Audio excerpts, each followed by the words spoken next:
The Kansas City Chiefs have moved on from another player, tight end Isaiah Gathings, during their training camp, and it seems that this was injury related, but I don't 100% buy it. The only injury that I could find for him was listed as a hamstring, and guys, a hamstring does not end your season. So I think that this was a case of, well, he's injured now and probably unlikely maybe to make the team. Let's go ahead and make the move, and then we will bring someone else in.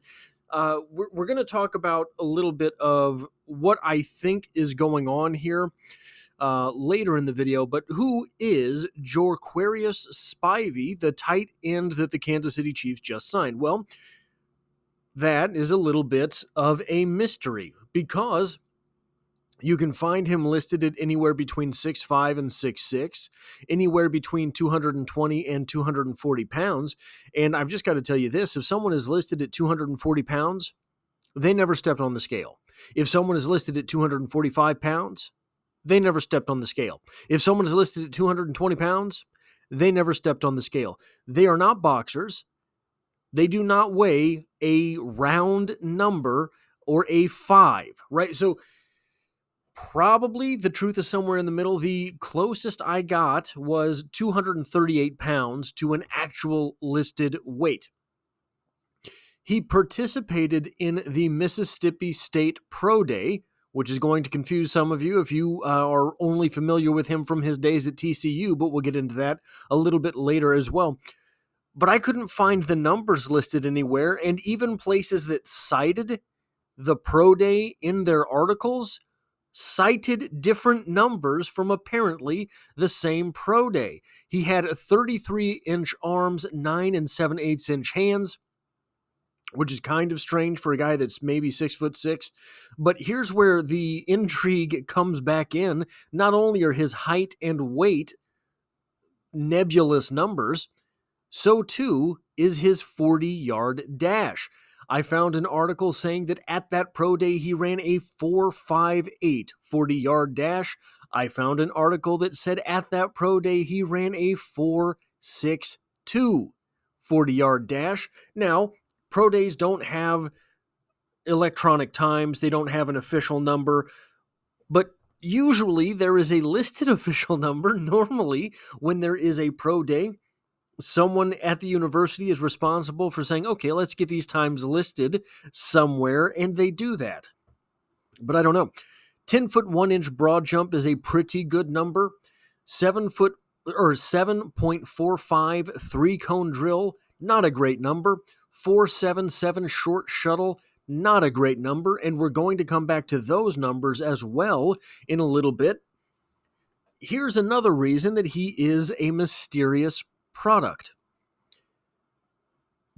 So he had 28 receptions, 298 yards, and a touchdown in his college career. Now, we'll get into this a little bit later as well. Anyway, he was another reason that he is a mysterious player. He was refused a participation waiver at Mississippi State for the 2023 season after transferring after his career at TCU, which led to a 28 reception, 298 yard, and 1 touchdown career. Here is an interesting point. He had limited opportunities at TCU. Does anyone know who started ahead of him? Well, maybe Jared Wiley. Wiley, Spivey, they've got a type down there at TCU. But could this be a case of the Kansas City Chiefs have a notoriously active scouting department? That's how you find players like Tershawn Wharton. That's how you find players like Jack Cochran. That's how you end up being the guys to pull the trigger on someone like Joshua Williams. You have done your work. Is it possible that during the time that the Kansas City Chiefs were scouting out Jared Wiley, they noticed his backup on the field? TCU has a very, I will say this from trying to find footage of Geor'quarius Spivey, the most aggravating offense it has to be, at least as of 2022, in all of college football. Just irritating. Anyway, Jared Wiley started ahead of him. Is it possible that during their scouting of Jared Wiley, the Kansas City Chiefs noticed his backup tight end? They got Jared Wiley into camp, figured out, oh, he is the real deal. Now, Jared, we've got some questions for you. You started ahead of a guy and stuffed his college career, but how was that guy in the weight room? How was that guy in practice? How was that guy on film? What was he like in the tight end room? Sort of a weird phrase, but what was he like? You started ahead of him. Was he just not good, or was he just not as good as you? Because it appears Jared Wiley is the real deal. Now, here's the main premise of the video. When you watch Geor'quarius Spivey, he moves a lot like a wide receiver. I'm not going to say he is particularly talented running routes. I think that he is decent at route running. That's something you can work on in the NFL. I'm not going to say that he uses all of the tools you would like him to use as far as his size all that well. That's something you can kind of teach in the NFL. I'm not going to say that he is an exceptional athlete. A lot of guys at tight end in the NFL aren't exceptional athletes. They're just not the stars. The stars are pretty good athletes. He reminds me in this way a lot of Jody Fortson. When you watch him on the field, he will remind you of the Jody Fortson experiment. Jody Fortson was, so I'm going to use the most conservative numbers that we have for Geor'quarius Spivey in order to make this comparison. Jody Fortson was 6'4.25". Geor'quarius Spivey is 6'5". Jody Fortson, 226 pounds. Geor'quarius Spivey, 238. Jody Fortson ran a 4.84 40-yard dash. Geor'quarius Spivey, a 4.62. Jody Fortson with a 10'7" broad jump. That's a good number. Geor'quarius Spivey with a 10'1". Decent number. Jody Fortson's short shuttle was a 4.59. Spivey's a 4.77. That's where we start to get a little bit of difference in those type of cut and go movement drills. Their three cones were fairly similar. Jody Fortson had a 7.52 three-cone drill, if memory serves me correctly. 7.45 here for Geor'quarius Spivey. It seems to me that what the Kansas City Chiefs are ultimately trying to do here with Geor'quarius Spivey is get the Jody Fortson experiment back on track, but without Jody Fortson. He is a better straight line athlete than Jody Fortson. He is marginally larger than Jody Fortson. He's not as cut and go as Jody Fortson. And when you start to look, so here's the weird thing. Jody Fortson to this day is 28 years old. Like, in the back of my mind, Jody Fortson must be 32 because Jody Fortson was a Kansas City Chief for so long on the injured reserve that it's, well, injured reserve years are like dog years, I think. But it appears to me that what the Kansas City Chiefs are doing is bringing in a tight end wide receiver hybrid. Jared Wiley is a tight end. He's a receiving tight end, but he's a tight end. Travis Kelce, a tight end. A receiving tight end, but a tight end. Baylor Cupp appears to me to be a little bit more of the inline tight end type. Noah Gray is more of the H-back tight end type. Spivey is a wide receiver tight end type. He looks like a wide receiver. He moves like a wide receiver. He runs like a wide receiver. Sometimes he blocks like a wide receiver. But when you're looking at that position group now, there is a diverse type of tight end. It makes me wonder exactly what it is that they are looking to do at the position. Surely they know they are not going to take all of these tight ends into the regular season. How many will they take into the regular season? It strikes me that they are hoping to have 4 tight ends on the roster. If they are going through all of this in order to find a 4th name for the depth on the 90-man roster, how many tight ends do the Kansas City Chiefs currently employ? They are not going to take all of these tight ends into the regular season.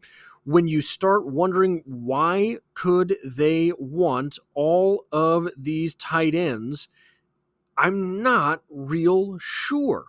If you are wanting to keep 4 tight ends, you had better have jobs for all of them. There are only 53 spots on the roster. The Kansas City Chiefs currently have Baylor Cupp, Noah Gray, Travis Kelce, Irv Smith, Geor'quarius Spivey, Jared Wiley. 6 names, and they just got rid of Isaiah Gathings, right? That was a 7th name that they had at the position.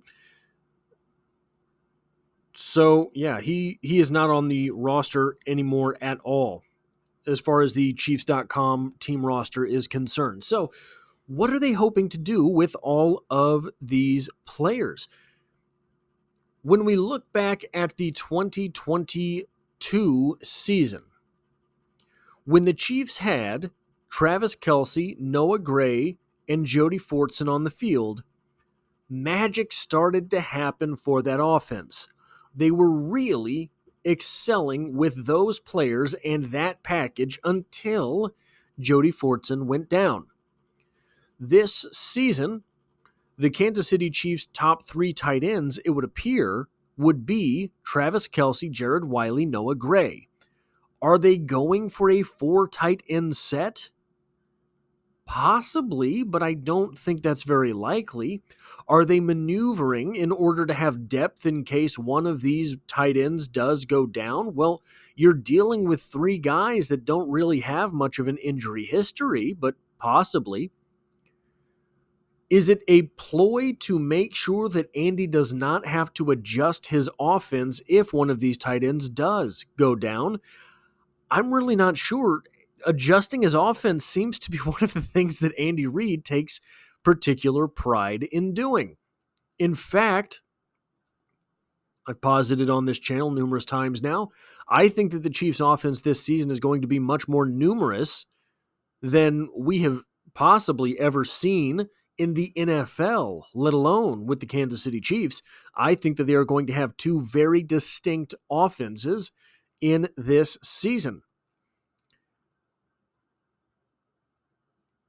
The dark horse candidate for theories that I'm going to throw at you about this signing, and look, he's the 90th man on the roster. He's coming in 11 days into training camp. Maybe it means nothing. I refuse to believe that Brett Veach is going to make a nonsensical signing. I refuse to believe that there is zero strategy behind a move that Brett Veach is making.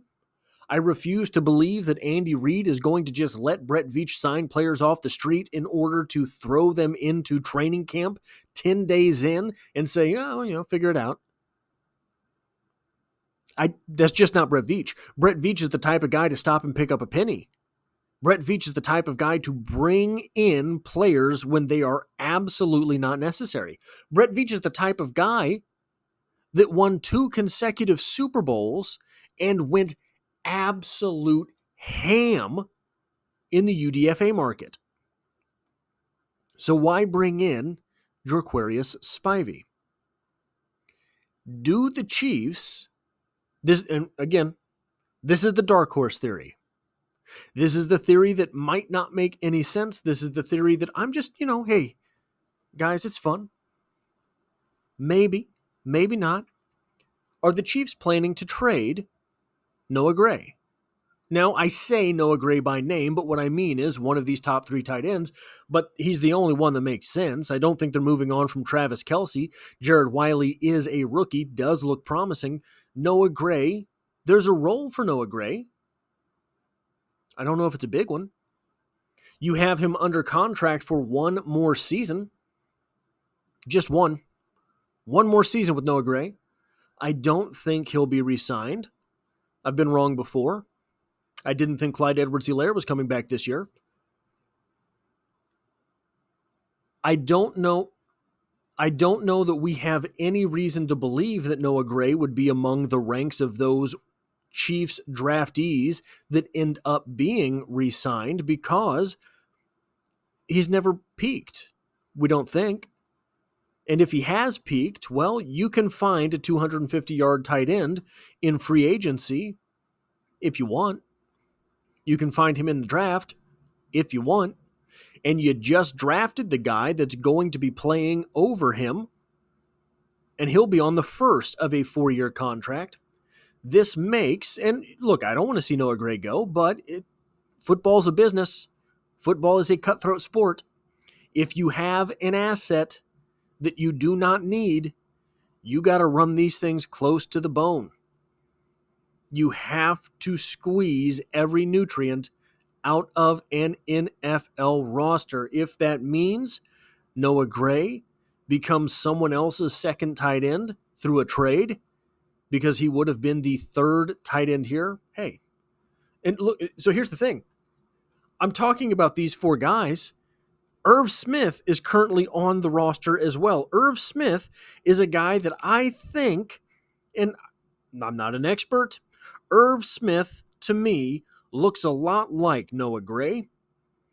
Irv Smith, to me, seems to be someone that can do a whole lot of the things that Noah Gray does, and he was just signed. If they are seeing in camp that Irv Smith might be able to be a third tight end, why not?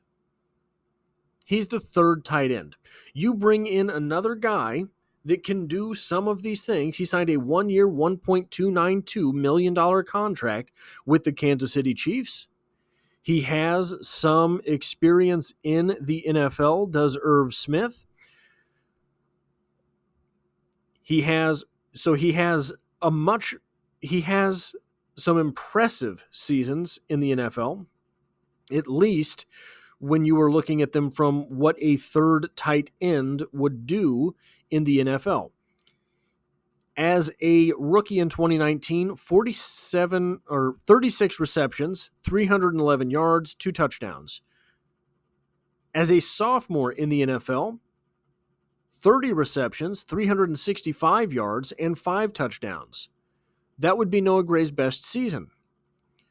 In 2022, 25 receptions, 182 yards, and 2 touchdowns. So his first 2 seasons in the NFL, he would have been Noah Gray's best season in the NFL.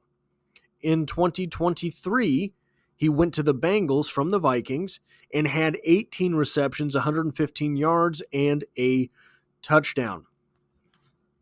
Now, he did that with 12 games of experience. His 2022 season was just 8 games of experience. So if you're looking for a guy that's missing some games, Irv Smith could be that candidate.